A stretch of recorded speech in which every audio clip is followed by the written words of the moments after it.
semi-final number 2. Men's foil Havannah Grand Prix, and it is France's Jean-Paul Tony HELISSEY, world number 69, up against Great Britain's world number 11, Richard KRUSE. KRUSE on your right, Tony HELISSEY on your left. Your referee for this match is Sang-won Soo of Korea, and he's assisted on the video by Piotr Kalpakowski. These two met recently at a fairly major event, the inaugural European Games in Baku, Azerbaijan. And it was the Frenchman who, well, he stormed to a 15-5 victory there in Azerbaijan.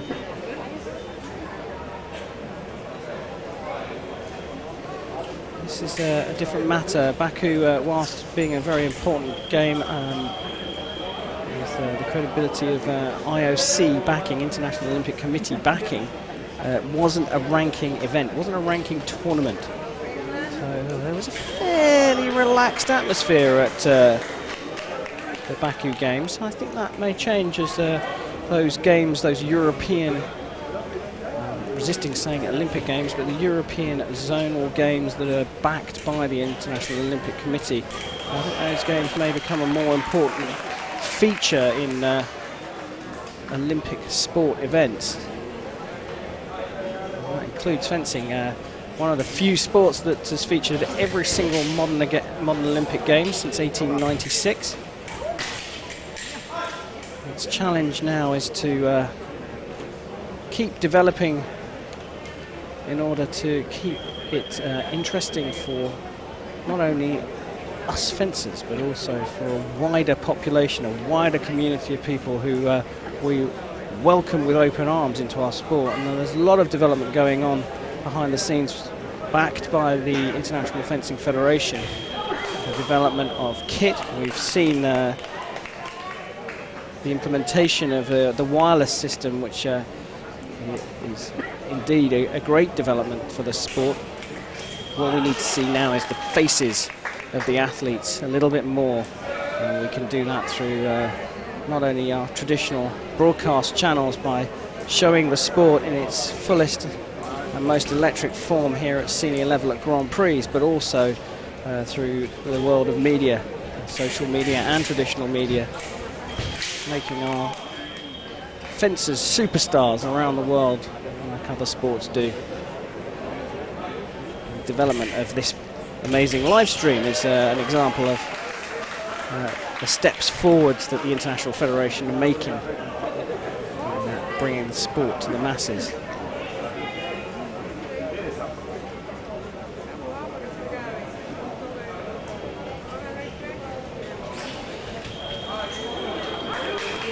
KRUSE showing some of the stop hits that he used earlier on in his fight against world number 1 Alex Macialis. He pulled off a couple of stop hits in that fight.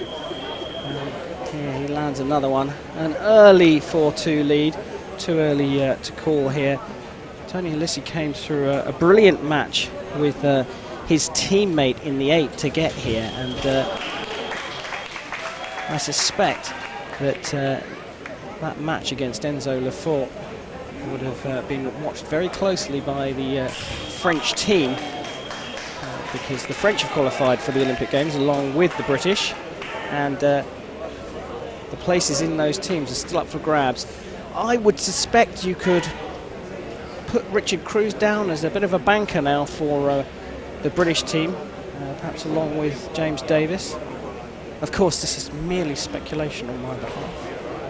We'd have to speak to the delegations of the national federations to find out more, but my hunch would be that KRUSE and Davis will be in the British team, and I suspect that Enzo Lefort and Tony HELISSEY will be fighting for a place in the French team.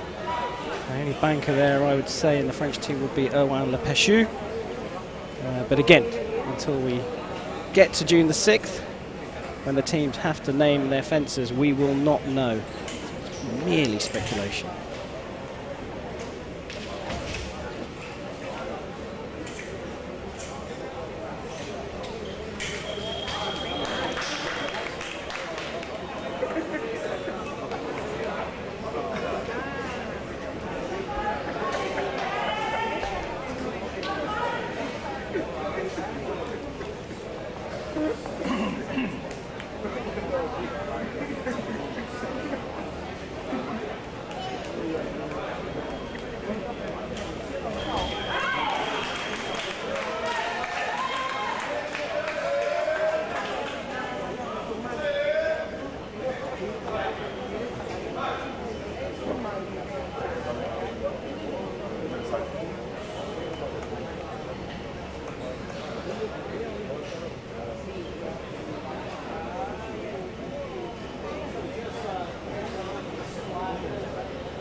Well, KRUSE here is very much in control of this fight, 3 up. And he has had a storming season, it has to be said, even by his own high standards. He picked up 6th place in the European Championships in Montreux in June last year, the last European Championships. He got a 2nd place, a silver medal, at the Turin Grand Prix, the last foil Grand Prix back in November, and followed that up with 2 last 16 or top 16 finishes in the Paris World Cup and the Bonn World Cup. So he is having a cracking season at the moment, coming into this event ranked number 11 in the world, and that is likely to go up as we look down the piece at Jean-Paul Tony HELISSEY. Now his season has been less impressive, is the word I'm going to use. At the Turin Grand Prix he got a great result, finished 13th. That is his best result so far this season, but last 64 finish at the Paris World Cup was followed by a failure to reach the top 64, in fact not even in the top 128 at the Bonn World Cup in February. So this is by far his most impressive performance of the season, and he's going to pick up a minimum of 30 ranking points here. If he progresses any further, he will pick up a minimum of 39 ranking points, and that's going to jump him up through the order quite a bit. He needs to overcome a dominant British fencer in the shape of Richard KRUSE in order to do that. So we get back underway, 2nd period, 2nd semi-final of the men's foil individual event here in Havana, Cuba. It's a Grand Prix event, 48 points. The ranking points go to the winner.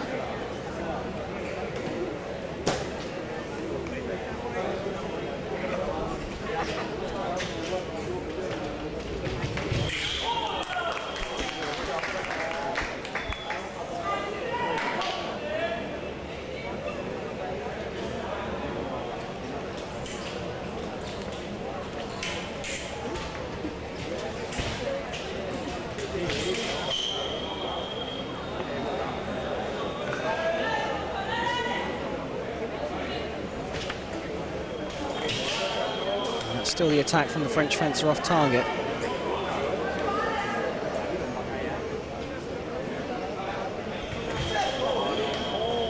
Well, preparation call for the French fencer there, and I'm not surprised he's called for a video referral on this one. It didn't look to me as though Richard KRUSE had clearly picked up the right of way.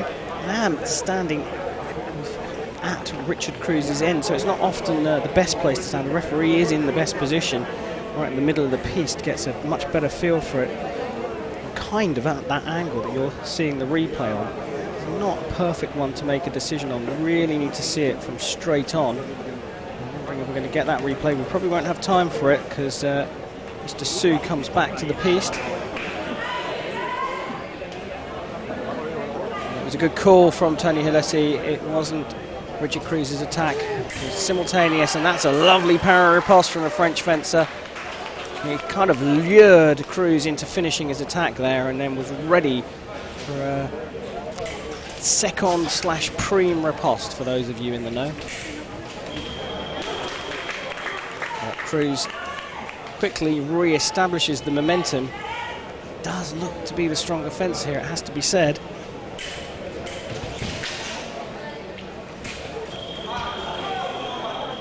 Just a bit more in control now. Are we going to see another technical issue? KRUSE felt for all the world that he'd hit in an on-target area, but he acknowledged that Jean-Paul Tony HELISSEY said he just nicked the inside of his arm rather than the red jacket that depicts shows us clearly the target area on the French fencer. Close quarters action. The referee has to call halt. The referee will call halt for two reasons, potentially two reasons, one of two reasons: that he can't describe the action, or that one of the fencers is unable to safely wield their weapon.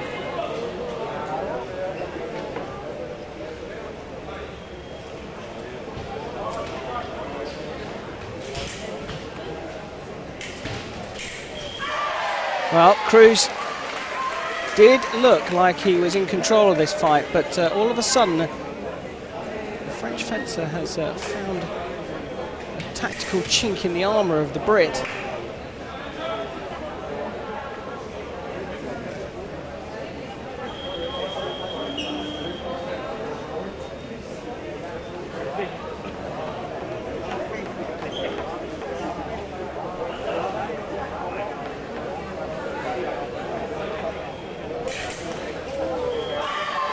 Well, there was a light there that came up for the French fencer, and KRUSE was astonished that he was able to land a hit in that position.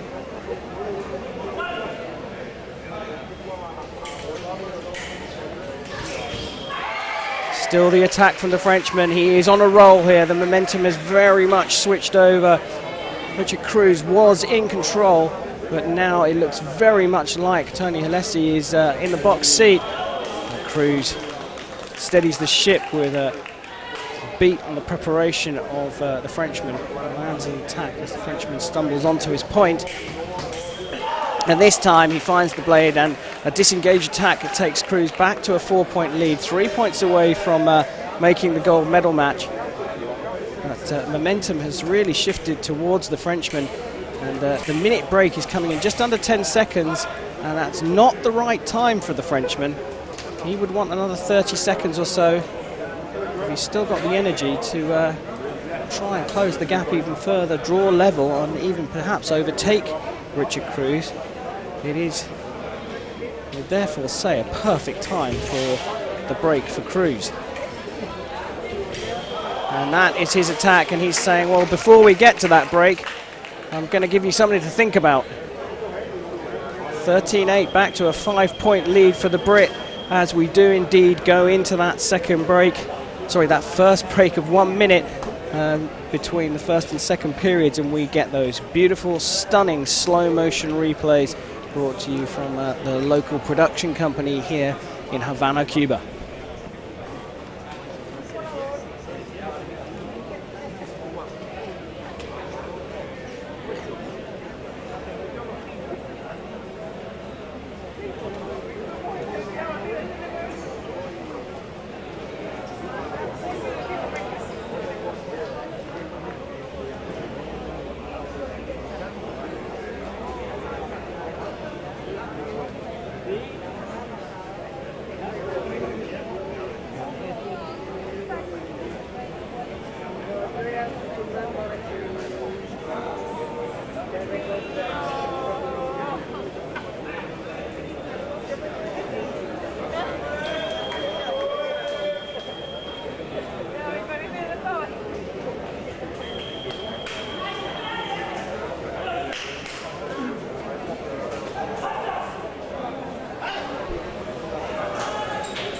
so that minute goes so quickly. The fencers have a chance to take on some fluid and get some tactical advice from the coach. And then they're straight back to the action. It was 13-8, but a nice attack there from Jean-Paul Wart, Tony HELISSEY, and he is back within 4.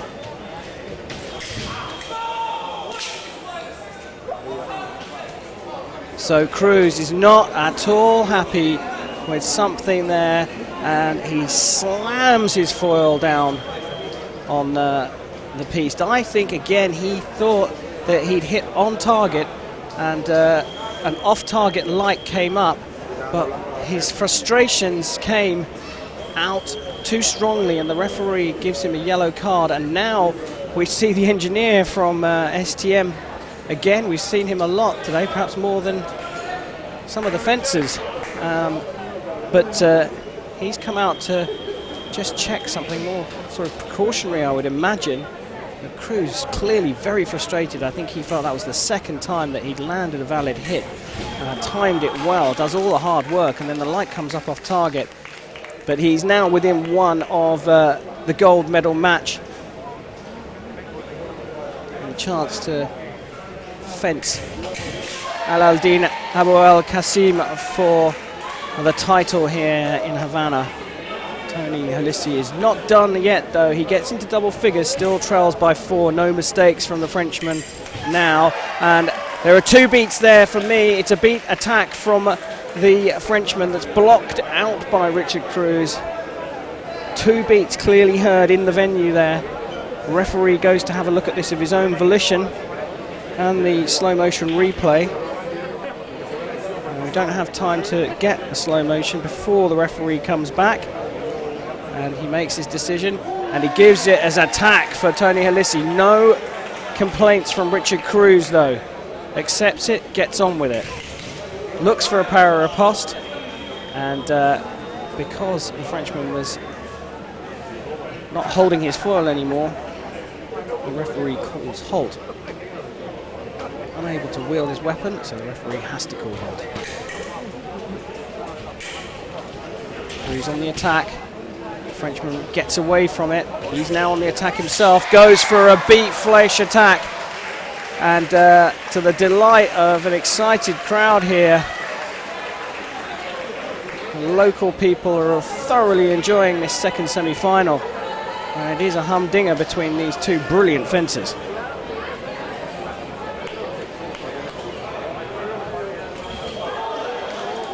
KRUSE looking for an attack into preparation there. Lands it off target.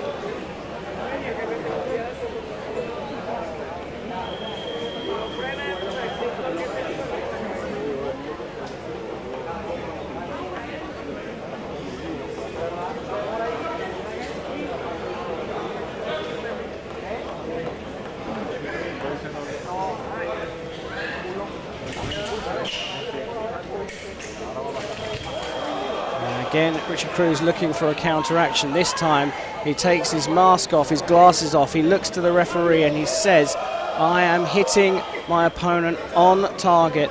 That's the 3rd time it's happened, and there he's proved it. A white light, he's hit the on target area of Tony HELISSEY, and a white light comes up, so now his complaints are validated.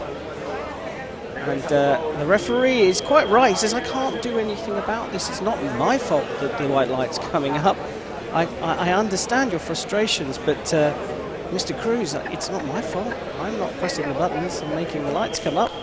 And he is quite right. So I fear that we're going to see the engineer from STM again. And here we have a replay of that last hit, and you see it's clearly in the middle of the body of the Frenchman. You can really understand now why Richard KRUSE is unhappy that that light didn't come up, and he just has to get on with it. Unfortunately, he is in the lead, but Tony HELISSEY is just within 2 now. We'll get back to the action.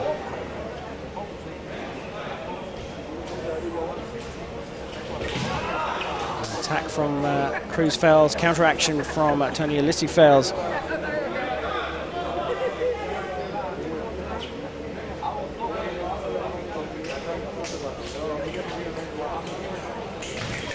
And attack into preparation from the Brit is blocked out beautifully by the French fencer, but HELISSEY is only able to land his riposte off target. No point for the Frenchman, but on the retreat, Richard KRUSE does finally land a single light and a hit that counts, and he will fight for gold, facing Alaldin Abu El Qasim, a London 2012 individual silver medalist later on today. It's been a great day for Jean-Paul Tony HELISSEY, but he will have to settle for the bronze medal. I'm sure that he will be very happy with that. But 15-12 and KRUSE